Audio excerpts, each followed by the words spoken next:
Ili kupata habari zetu kila siku, tafadhali bonyeza subscribe kisha alama kengele. Mbengo TV, we are the best. Siku nyingine tena tuko hapa na Alhaji Dr. Sule, mwalimu wa walimu, lakini pia ni mtu ambaye watu wanavuna mengi kwake ya faida kwa maana ya watu wanaelimika, watu wanapata njia za mafanikio. Kuna watu hawajai kumuona, lakini zipo falsafa anazozizungumza, wao wanafaidika na wanaweza kupata faida katika maisha yao katika mambo ya aina mbalimbali. Wakati huu tunazungumza, tuko katika mji wa Lebata katika mkoa huu au katika mji wa Lubumbashi katika nchi ya DRC. Tuko hapa kwa muda mrefu, mji ambao umebarikiwa jitihada za aina mbalimbali za utafutaji. Watu wa Lubumbashi mashallah ni watu wanaotafuta pesa muda wote, wanapambana katika kutafuta dhiki yao, shida yao ni mafanikio. Mwenyezi Mungu amewajalia, lakini wapo hapa wanafika kwa Dr. Sule, wanazungumza, wanapata fursa ya kushauriwa. Kuna wakati watu hawahitaji tiba, wanahitaji ushauri tu, nini wafanye, kazi gani na wafaa. Na wewe ambaye uko mbali una nafasi hiyo ya kufanya namna hiyo. Wakati tupo hapa, huduma zinaendelea katika mji wa Dar es Salaam, lakini na hapa pia huduma zinaendelea, watu wanaendelea kufaidika. Kwa wale ambao wako Dar es Salaam na maeneo ya jirani, fika kituoni pale Ilala Bungoni, mtaa wa Sharifu Shamba, utaweza kupata huduma za aina yoyote zinazohusu Dr. Sule katika yale ambayo anayazungumzia mara kwa mara katika jitihada zake za kuelimisha jamii. Pale Ilala Bungoni, mtaa wa Sharifu Shamba, fika utapata huduma za aina mbalimbali. Unataka udi wa hasadi gadi, kuna dawa nyingi zimetolewa, silver oil pale utaipata Ilala Bungoni. Kwa wale ambao wanajiuliza Ilala Bungoni wanafikaje, namba ya kupiga ni 0710 400 hiyo ndio namba ya kutumia kwa ajili ya kufika pale kituoni kwa Alhaji Dr. Sule Islam pale Ilala Bungoni. Lakini kwa waliopo katika mji wa Lubumbashi na viunga vyake, Kolwezi, Kasumbalesi na mengineyo, Likasi, mote humo, unataka kufika kwa Dr. Sule, anapatikana hapa Lebata jirani na Ikoma Lodge. Lakini ukitaka kufika, namba ya kupiga ni 0984645690, 0984645690. hiyo ndio namba ambayo ukipiga moja kwa moja unapata mwongozo wa kufika katika hapa Lebata ambapo Dr. Sule yupo na anaendelea kufanya huduma za aina mbalimbali. Lakini wapo ambao wanatamani kuongea na Dr. Sule moja kwa moja, hasa ukizingatia Dr. Sule wako wengi sasa hivi kwenye mtandao. Kuna watu wanajiita Dr. Sule wako kibao. Na rudia hii kibao ili wewe ambaye unahangaika na Dr. Sule usije ukaibiwa ukalalamika. Dr. Sule wako wengi katika mitandao, usithubutu. Chukua namba hii na hakikisha kama una mashaka na sauti yake, mwambie nataka nikupigie video, utaweza kuhakikisha juu ya kumpata Dr. Sule. Namba yake binafsi ambayo unaweza kupiga ni 0748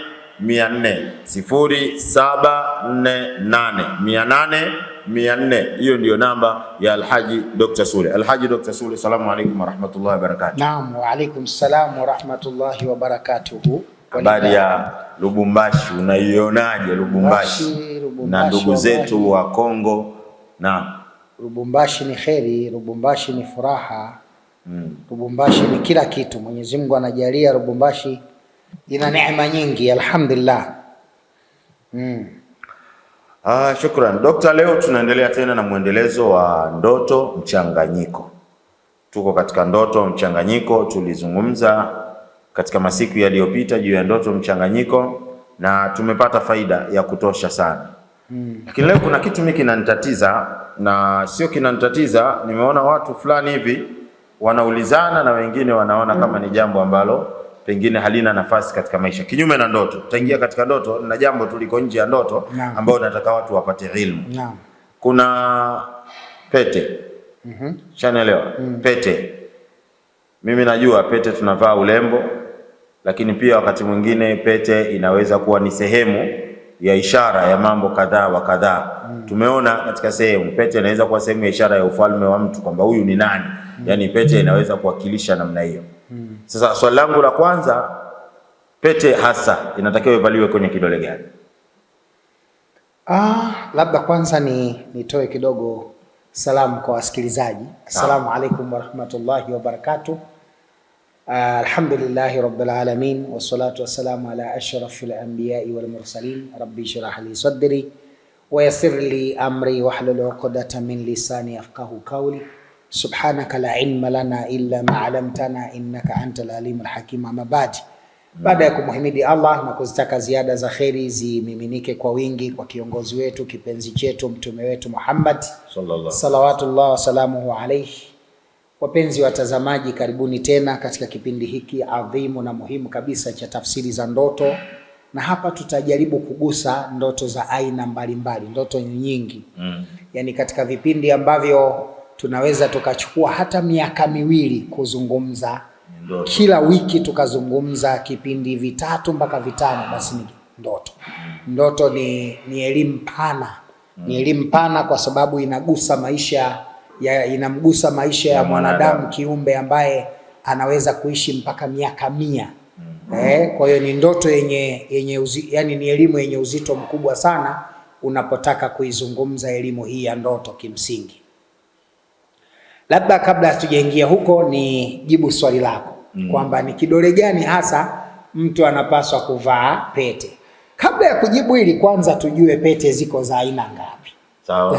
Maana tukijibu direct tunaweza tukawapa shida baadhi ya watu. Pete zimegawika katika makundi makubwa kama 3 hivi. Yani pete zimegawika makundi 3 ama 4. Nitajaribu kuyachambua ili watu wapate kufahamu.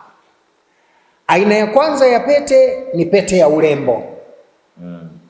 Yani mtu anavaa pete kwa maana tu anatamani kavaa urembo ili apendeze. Na hii inategemea nani mvaaji. Kwa sababu kwenye uvaaji wa pete kuna wanawake na wanamume. Yani pete zina sheria ya jinsia pia, hasa za urembo. Za urembo kwenye jinsia, mwanamke anaruhusiwa kuvaa hata vidole vyote. Ila mwanamume viko vidole vilivyoteuliwa kuvaa pete. Viko vidole vilivyoteuliwa kuvaa pete. Hilo la kwanza. Tutaizungumzia pete za urembo. Kundi la pili ni pete ya bahati, yani pete inayogusa nyota yako. Pete inayotengeneza gravitation, mvutano baina ya viumbe wanaoishi katika sayari inayotumikia herufi ya jina lako na wewe pale ulipo, ili kuleta mvutano maalumu unaotengeneza mawasiliano ya kukusaidia wewe katika harakati zako za uchumi, ile pete iweze kufanya kazi. Kwa sababu watu wanachotakiwa kujua, kinachofanya kazi si ile pete. Pete ni kiti ambacho kinawaunganisha viumbe kutoka kwenye sayari na kukutumikia wewe. Kama vile ambavyo ukiwa mfanyakazi wa TANESCO, kitambulisho ndio kitakuthibitisha wewe ni mfanyakazi, na namba ya kazi ndio itakuthibitisha kwamba wewe ni mtumishi wa shirika la umeme, na ndio itakayokupa nafasi ya kulipwa mshahara. Manake kuvaa tu pete hakukufanyi uwe na mawasiliano, bali ile pete iwe na mawasiliano halisi na lile eneo ambalo linakwenda kutengeneza au linalotoa viumbe au linalosimamia viumbe ambao wanakugusa wewe moja kwa moja. Mfano wewe Bwana Muhammad, nyota yako ni nyota ya punda, siku yako ya bahati ni Jumanne, namba yako ya bahati ni 9, rangi yako ya bahati ni nyekundu, sayari inayomiliki uongozi wako labda Marikh. Sasa kwenye hii Marikh, kwenye hii sayari kuna viumbe pale, makundi mawili. Kuna majini na malaikatur rahmani wanaishi pale. Mwenyezi Mungu amewakadiria waishi pale kwa namna anavyotaka yeye. Sasa wale malaikatur rahmani ambao wanaishi pale, wale ni viumbe ambao Allah subhanahu wa ta'ala amewaweka kwa makusudio. Kwa sababu lengo la kuwepo sayari zote duniani, hizi sayari zinazoizunguka dunia, zimeandaliwa kumsaidia na kumfanya mwanadamu aweze kuiishi dunia kwa namna atakavyoweza kustarehe. Hii imetengenezwa kama vyanzo au tunaweza kusema vimbatio, vimetengenezwa kama vile vitu vinavyomsaidia mwanadamu aweze kuishi dunia katika hali ya faraja na furaha, na aweze kuishi mwanadamu katika dunia katika hali ya kujikomboa kutoka hatua moja hatua nyingine, au kujitatulishia tatizo ambalo pengine linamsumbua. Sasa wale viumbe pale wanatumikia ile sayari. Unaweza kuwa Muhammad na sayari yake ni Maria, lakini isikutumikie, na wale viumbe wasishughulike na wewe. Hawashughuliki na wewe. Kwa nini? Kwa sababu utambulisho wako, identify yako, utambulisho wako kwa kiwango cha juu hauko pale. Unabaki tu na zile riski za kawaida, na niliwahi kusema huko nyuma kuna tofauti ya riski na kipato.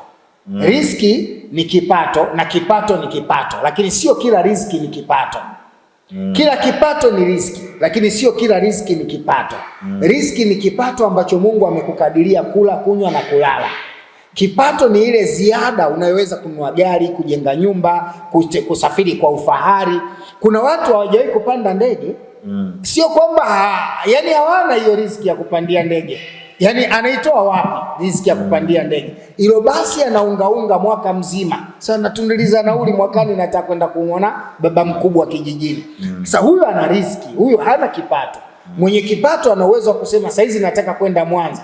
Anapiga simu, milioni inawekwa kwenye account. Na ikiwekwa kwenye account akaenda Mwanza, sio sasa mwezi huo na wiki hiyo watoto hawali. Maisha yanaendelea. Yaani maisha yanaendelea. Kuna watu kama hakuna kilichotoka katika mfuko wake. Huyu sasa ndo ana kipato. Na haya ndiyo maisha mwanadamu hasa anatakiwa ishi. Kila mmoja wetu anatakiwa apambane ayaishi maisha haya. Haya maisha ya umaskini kiasi ambacho umeamka asubuhi, ikitokea dharura umepata deni la shilingi 50,000 umemlipa mtu ya wiki, mnakula ugali na dagaa na sukuma wiki mpaka wiki ishe. Hayo si maisha ambayo Mungu anayakusudia haswa tuweze kuishi. Kwa sababu sisi ni wafalme, sisi ni watawala, dunia tunataka tuishi maisha ya fahari na furaha. Sasa basi pete hii inavaliwa kwa utaratibu wake. Pete hii ya bahati au mvuto wa mawasiliano baina yake, hii nayo kuna eneo la kuvaa, vidole vya kuvaa. Mara nyingi vinakuwa vidole hivi viwili.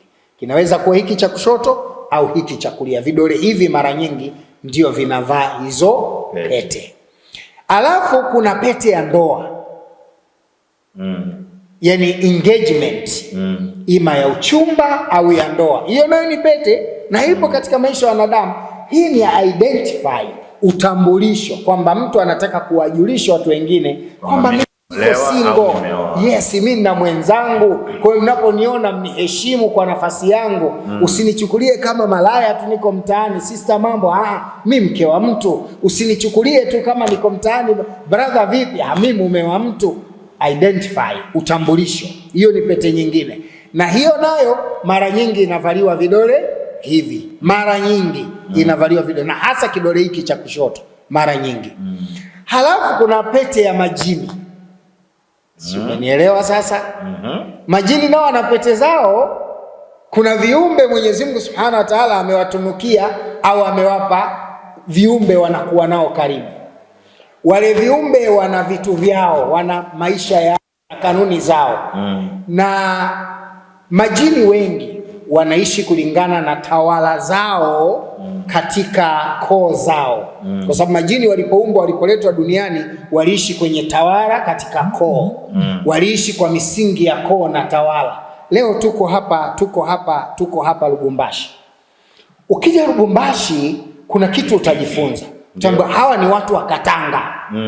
Unajua hii kuwa Lubumbashi ina Kolwezi, ina Lubumbashi yenyewe, ina Likasi, haya ni majina yaliyoletwa baada ya Mbelgiji. Lakini wenyewe uko nyuma walikuwa wanajulikana hawa ni Wakatanga. Yani ile Katanga ndio asili yao. Kwa liko kabila lilikuwa linaishi huku na utawala wao ulikuwa eneo hili. Na ukienda kule North Kivu kuna watu wanaishi kule. Ukienda kule maeneo ya Kisangani na maeneo mengine kuna watu wanaishi kule. Wanaishi kwa tawala. Sasa majini walikuwa wakiishi hivyo kwa tawala au koo zile walizokuwa wakiishi. Sasa kila koo walikuwa wana identify, wanaitambulisha kwa rangi. Kwa hiyo ile tamaduni yao ya kumiliki rangi zao majini wameendelea kuishi nayo mpaka leo. Kuna majini wanaishi kwa koo na rangi za rangi nyingi. Kuna koo zinaishi na identify ama wa identity ya rangi ya kijani. Wengine wana identity ya rangi nyekundu, wengine wana identity ya rangi nyeusi, wengine wana identity ya rangi nyeupe. Hizo ni bendera zao zilizokuwa zinakaa katika yale makoo yao, katika makazi yao. Sasa leo ikitokea umekuwa karibu na jini wa namna hii, anataka kuwa na wewe karibu au ameshakuwa na wewe karibu, na si lazima apande. Hii watu wafahamu, sio kila jini anayetaka uvae pete lazima awe anapanda. Si kweli. Kuna majini anaweza kuwa anataka uvae pete fulani wala upande, anakuonesha tu kwenye njozi kwamba wewe unatakiwa uvae pete ya rangi fulani. Hiyo ndiyo combination baina yangu na yako. Ile pete inakuwa na kito, kile kito kinakuwa na rangi. Kama ambavyo unaweza kuona rangi ya nguo kwa mtaalamu au mganga, rangi nyeusi, nyekundu, ile ni identity, ni utambulisho tu kwamba hapa kuna viumbe hivi vya majini viko karibu nami katika kufanya jambo hili. Haina maana yote ile rangi, ni kutambua. Kama ambavyo rais wa Kongo akitembelea Tanzania lazima tuweke bendera ya Kongo, tunatambua tu ule uwepo wake. Haina maana sasa kwamba Rais Samia akiruhusu bendera ya Kongo itawale pale Tanzania, Tshisekedi naye ni rais kampa nafasi. Au anasema yeye hana urais, anamtegemea urais wa Tshisekedi. Hapana. Au akija hapa iwe hivyo. Hapana. Pale ni kuidentify, kutambulisha kwa kufanya nini? Tunasema kwa kutambua kwamba kuna utawala, kuna kiongozi yuko hapa, na hii ndiyo bendera inayopepea kwenye utawala wake. Nadhani nitakuwa nimeeleweka sawa sawa. Kwa minajili hiyo na misingi hiyo, namna nyingine ya pete ni hii ya tatu, ambayo ni pete inayotokana na majini. Sasa hii nayo ina categories nyingi. Kuna nyingine inaweza isiwe na rangi, ikawa na simbo. Umenielewa eh? Rangi nyingine inakuwa haina rangi, inakuwa na simbo. Simbo ni muhuri, alama. Muhuri ama alama, inategemea. Sasa inategemea huyo anayekuvisha pete au aina ya huyo viumbe unaotaka kutumikiwa pete ni wa aina gani. Mwingine pete yake ina jicho tu ka $1 ya Marekani. Unaweza kujiuliza maswali sana, kwa nini dola ya Marekani ina jicho tu pale? Na lile halijulikani jicho la mtu au la igo, halijulikani. Lakini sisi watambuzi wa mambo tunajua. Alafu kwenye lile jicho limewekwa kwenye piramidi. Juu kuna wachache, chini kuna wengi. Kuna swali kubwa kwenye $1 ya Marekani. Piramidi imekaa hivi. Alafu jicho liko katikati. Kipande cha juu kina mawe machache, kipande cha chini kina mawe mengi, katikati kuna jiwe. Ili jicho linamtazama nani? Hawajua wa chini. Jicho la nani? La wa chini wanatazama wajua, wajua na watazama wa chini. Tutajifunza mengi siku za usoni. Lakini watu wanachotakiwa kujua, pete zimegawika katika categories ngapi? 3. Inaweza kuwa nyota, inaweza kuwa ya urembo, inaweza kuwa ya ndoa, inaweza kuwa ya majini. Aina 4 za pete ndizo watu wanavaa. Sasa huwezi kusema moja kwa moja pete ivaliwe kidole kadhaa, inategemea aina ya pete na sababu ya uvaaji wa pete, ndio itapia kidole unachotakiwa kuvaa. Shukran ndugu yangu. Nadhani hapo wewe na mimi kuna kitu tumepata leo. Muda utoshi kwa sababu tunataka kuingia katika ndoto. Nadhani dokta, tutenge muda kwa ajili ya darasa hili. Darasa la pete. La pete ni muhimu sana kwa sababu na hakika kila mmoja anatamani kuvaa pete, urembo, wengine bahati na wengineo kadha wa kadha. Kwa hiyo inshallah tupate muda tuweze kujifunza zaidi kuhusu pete. Sasa hivi tunataka kuingia katika ndoto mchanganyiko, ndoto za aina mbalimbali ambazo leo Dr. Sule atazungumza, lakini baada ya muda utapata nafasi ya kuuliza na wewe ndoto yako uliyokuwa nayo ambayo unaona unahitaji tafsiri kwa Dr. Sule ili akutafsirie. Tutakupa nafasi hiyo ya kutuma message yako hapa au kupiga simu moja kwa moja. Tutaangalia muda kama ilivyokuwa ada, na namba yetu ya kupiga ni ile ile 0784 800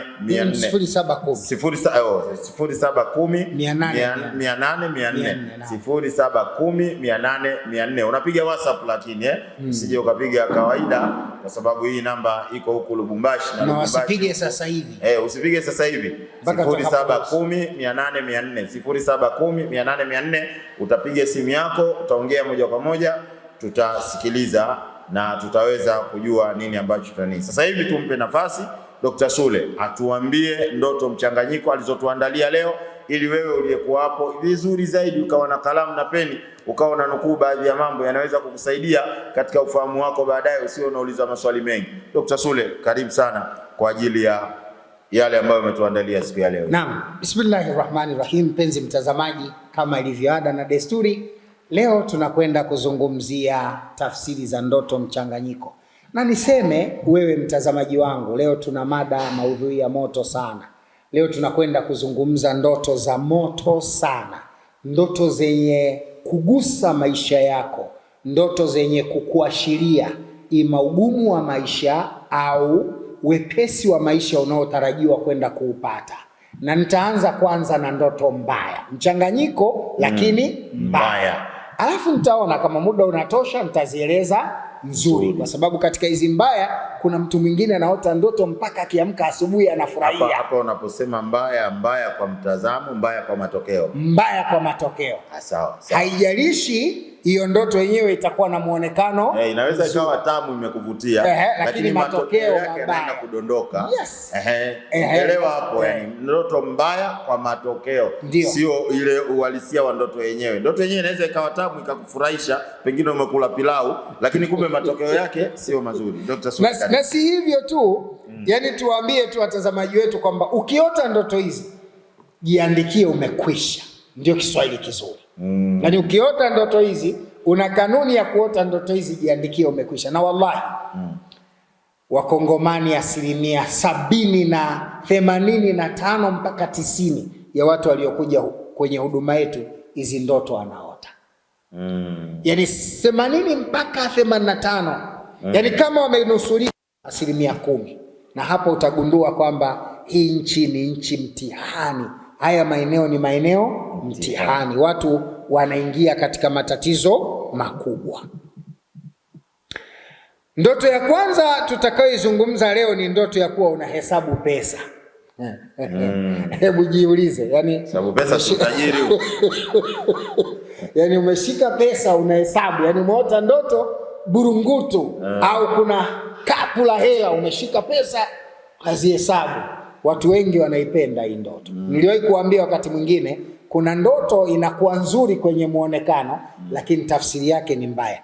Ukiota ndoto unahesabu pesa, tafsiri yako, nyota yako ya mafanikio imechukuliwa kwa njia ya kishirikina na wachawi. Yani uchumi wako umedelegate, unakwenda kwa mtu fulani. Yani kuna mtu anaitumia nyota yako. Yani wewe una mali, lakini wewe sasa maskini.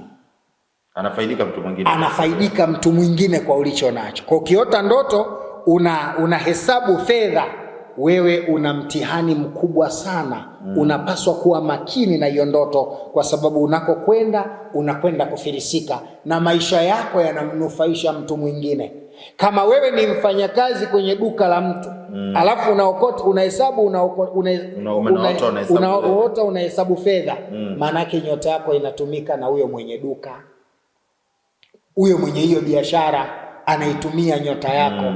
Au kuna ndugu yako anaitumia nyota yako, au kuna jirani yako anaitumia nyota yako katika kufanikisha mafanikio yako. Na nimesema ninapozungumza nyota ni ile external power ambayo Mungu anakupa inayokusaidia kufungua milango yako ya riziki au kipato. Hapo ndo namaanisha nini? Nyota. Kwa hiyo unaposimama ukaota ndoto unahesabu pesa, wewe umeingia katika mtihani mkubwa. Ukiota watu waliokufa, kwenye ile fumu yetu kuna ndoto pale, kuota watu waliokufa. Yani wewe mara nyingi unaota wafu. Leo umemwota babu, kesho umemwota baba, shangazi, umeota watu makaburini. Sisi unapendwa. Yes, yani hizi ndoto mara nyingi, ndoto za watu waliokufa, tayari wewe unaandamwa na roho za mauti, zinakufuata kuuawa kivyo vyote. Yani unapoota ndoto za maiti, watu waliokufa, mara nyingi ndoto hizi zitakuwa zinaashiria una roho ya mauti iko nyuma yako. Yani kuna watu wameshakutengenezea mazingira, ima wamekutupia msukule wa kijini, yani mzimu wa kichawi au na jini wa kichawi. Ushatupiwa ule mzimu wa kichawi, ili ukuweke sawa, unakutengenezea sura za ndugu zako na watu unawafahamu. Mara kwa mara unakaa nao, unazungumza nao, unaona kitu cha kawaida, unaona ni kitu cha kawaida, kwa sababu ndoto pekee yenye faida ni ya marehemu anakupa kitu. Marehemu anakupa kitu. Hiyo ndo ndoto pekee kwenye maiti na faida kwa marehemu aliyekufa. Lakini ndoto nyingine nyingi zinaashiria madhara kwako. Kwa maana hiyo, kuota ndoto wewe unakutana na marehemu, hii inaashiria kwamba kuna roho za mauti zinakufuatilia, na kuna mizimu mibaya au majini wa kichawi wanakuandama kwa lengo la kukumaliza kwa gharama yoyote ile.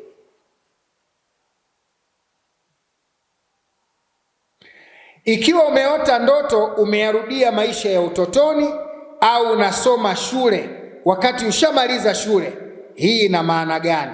Hii maana yake kwamba unafuatiliwa na mizimu mibaya na majini wachafu wanaolenga kukuweka katika roho ya umaskini, kukushusha katika mafanikio.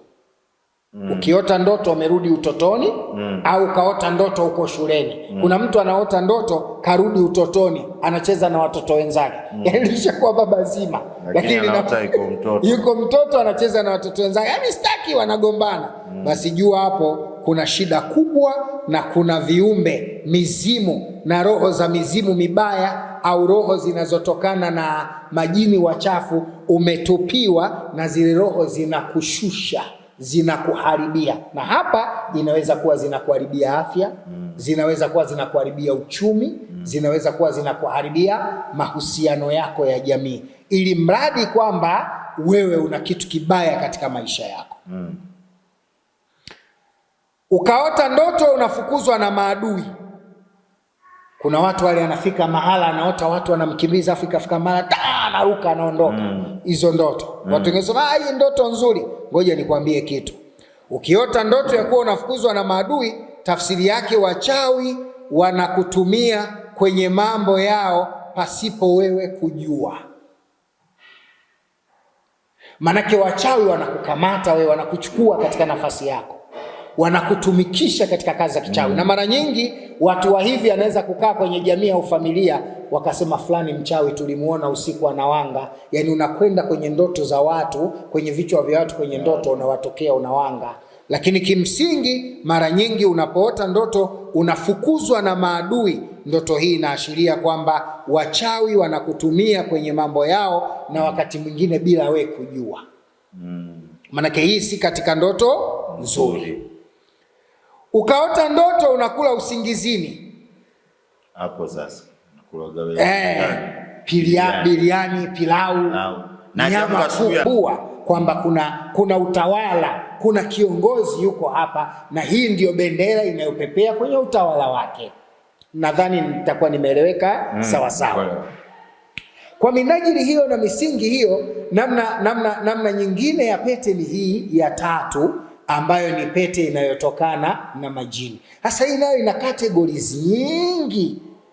Kuna nyingine inaweza isiwe na rangi, ikawa na simbo. Umenielewa eh? Rangi nyingine inakuwa haina rangi, inakuwa na simbo. Simbo ni muhuri, alama. Muhuri ama alama, inategemea. Sasa inategemea huyo anayekuvisha pete au aina ya huyo viumbe unaotaka kutumikiwa pete ni wa aina gani. Mwingine pete yake ina jicho tu kama dola moja ya Marekani.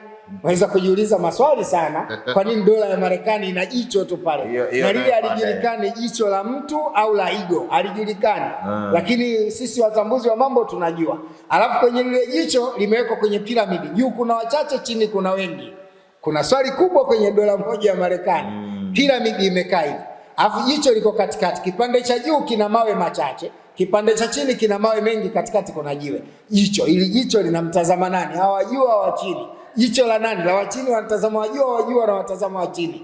Tutajifunza mengi siku za usoni. Lakini watu wanachotakiwa kujua, pete zimegawika katika categories ngapi? 3. Inaweza kuwa nyota, inaweza kuwa ya urembo, inaweza kuwa ya ndoa, inaweza kuwa ya majini. Aina 4 za pete ndizo watu wanavaa. Sasa huwezi kusema moja kwa moja pete ivaliwe kidole kadhaa, inategemea aina ya pete na sababu ya uvaaji wa pete ndio itapia kidole unachotakiwa kuvaa. Shukran ndugu yangu, nadhani hapo wewe na mimi kuna kitu tumepata leo. Muda utoshi kwa sababu tunataka kuingia katika ndoto.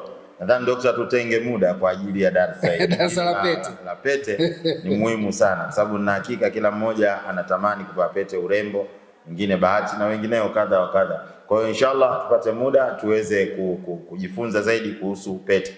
Sasa hivi tunataka kuingia katika ndoto mchanganyiko, ndoto za aina mbalimbali ambazo leo Dr. Sule atazungumza, lakini baada ya muda utapata nafasi ya kuuliza na wewe ndoto yako uliyokuwa nayo ambayo unaona unahitaji tafsiri kwa Dr. Sule ili akutafsirie.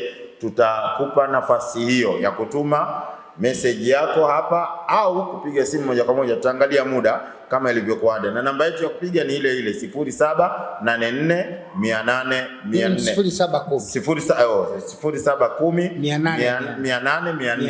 0710 unapiga WhatsApp, lakini usije ukapiga kawaida kwa sababu hii namba iko huku Lubumbashi na usipige sasa hivi. Usipige sasa hivi. 0710 utapiga simu yako, utaongea moja kwa moja, tutasikiliza na tutaweza kujua nini ambacho tutani. Sasa hivi tumpe nafasi Dr. Sule atuambie ndoto mchanganyiko alizotuandalia leo, ili wewe uliyekuwa hapo vizuri zaidi ukawa na kalamu na peni ukawa na nukuu baadhi ya mambo yanaweza kukusaidia katika ufahamu wako baadaye, usio unauliza maswali mengi. Dr. Sule, karibu sana kwa ajili ya yale ambayo umetuandalia siku ya leo. Naam, bismillahirrahmanirrahim. Mpenzi mtazamaji, kama ilivyo ada na desturi, leo tunakwenda kuzungumzia tafsiri za ndoto mchanganyiko.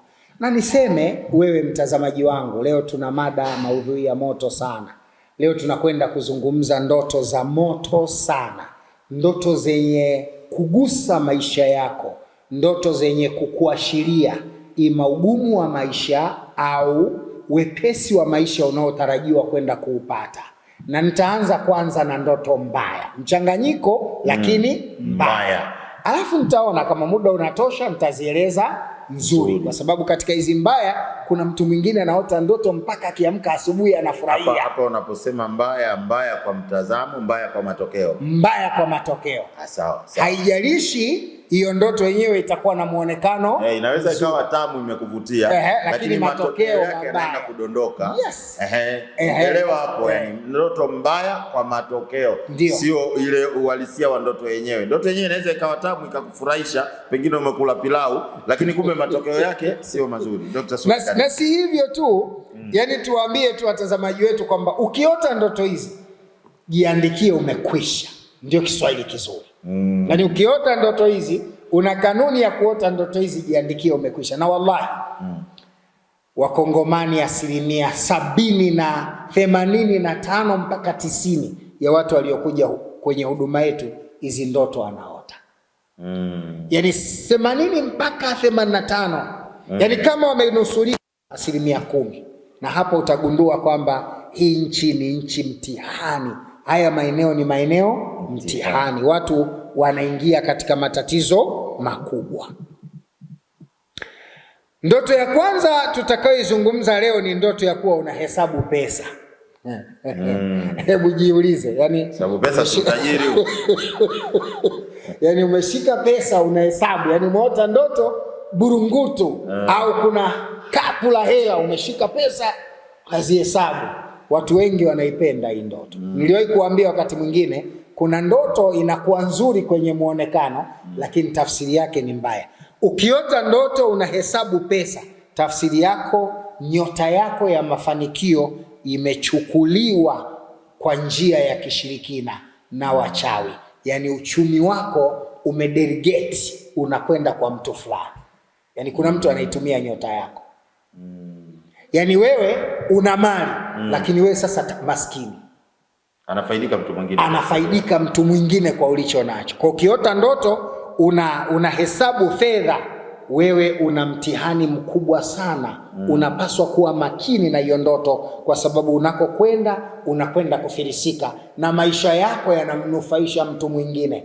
Kama wewe ni mfanyakazi kwenye duka la mtu, alafu unaokota unahesabu unahesabu fedha, maana yake nyota yako inatumika na huyo mwenye duka, huyo mwenye hiyo biashara anaitumia nyota yako.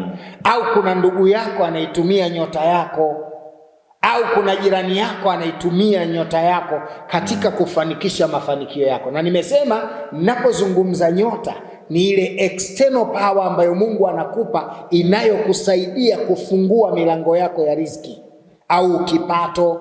Hapo ndo namaanisha nini? Nyota. Kwa hiyo unaposimama ukaota ndoto unahesabu pesa, wewe umeingia katika mtihani mkubwa. Ukiota watu waliokufa, kwenye ile fumu yetu kuna ndoto pale, kuota watu waliokufa. Yani wewe mara nyingi unaota wafu. Leo umemwota babu, kesho umemwota baba, shangazi, umeota watu makaburini. Usisi unapendwa. Yes, yani hizi ndoto mara nyingi, ndoto za watu waliokufa, tayari wewe unaandamwa na roho za mauti, zinakufuata kuuawa kivyo vyote. Yani unapoota ndoto za maiti, watu waliokufa, mara nyingi ndoto hizi zitakuwa zinaashiria una roho ya mauti iko nyuma yako. Yani kuna watu wameshakutengenezea mazingira, ima wamekutupia msukule wa kijini, yani mzimu wa kichawi, au na jini wa kichawi. Ushatupiwa ule mzimu wa kichawi, ili ukuweke sawa, unakutengenezea sura za ndugu zako na watu unawafahamu. Mara kwa mara unakaa nao, unazungumza nao. Unaona kitu cha kawaida. Unaona ni kitu cha kawaida, kwa sababu ndoto pekee yenye faida ni ya marehemu anakupa kitu. Marehemu anakupa kitu. Hiyo ndo ndoto pekee kwenye maiti na faida kwa marehemu aliyekufa. Lakini ndoto nyingine nyingi zinaashiria madhara kwako.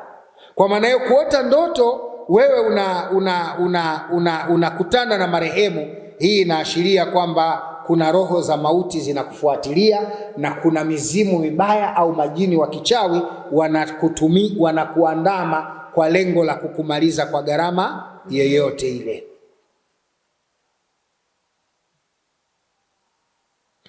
Ikiwa umeota ndoto umeyarudia maisha ya utotoni, au unasoma shule wakati ushamaliza shule, hii ina maana gani?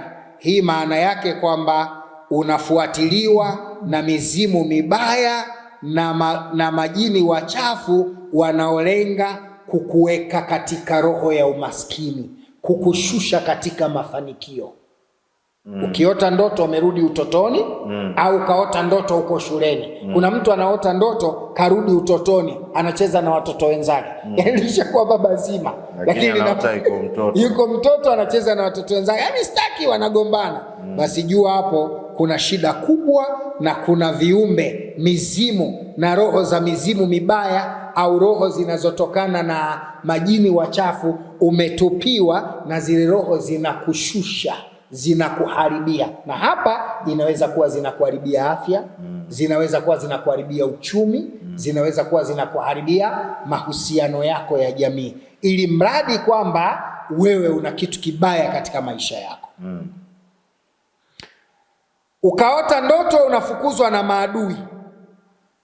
Kuna watu wale anafika mahala anaota watu wanamkimbiza, afika mahala anaruka, anaondoka. Hizo ndoto. Watu wengine sema hii ndoto nzuri. Ngoja nikwambie kitu. Ukiota ndoto ya kuwa unafukuzwa na maadui, tafsiri yake wachawi wanakutumia kwenye mambo yao pasipo wewe kujua. Manake wachawi wanakukamata wewe, wanakuchukua katika nafasi yako, wanakutumikisha katika kazi za kichawi. Na mara nyingi watu wa hivi anaweza kukaa kwenye jamii au familia, wakasema fulani mchawi, tulimuona usiku anawanga. Yani unakwenda kwenye ndoto za watu, kwenye vichwa vya watu, kwenye ndoto unawatokea, unawanga. Lakini kimsingi mara nyingi unapoota ndoto unafukuzwa na maadui, ndoto hii inaashiria kwamba wachawi wanakutumia kwenye mambo yao, na wakati mwingine bila we kujua. Manake hii si katika ndoto nzuri. Ukaota ndoto unakula usingizini. Hapo sasa biriani, pilau, na nyama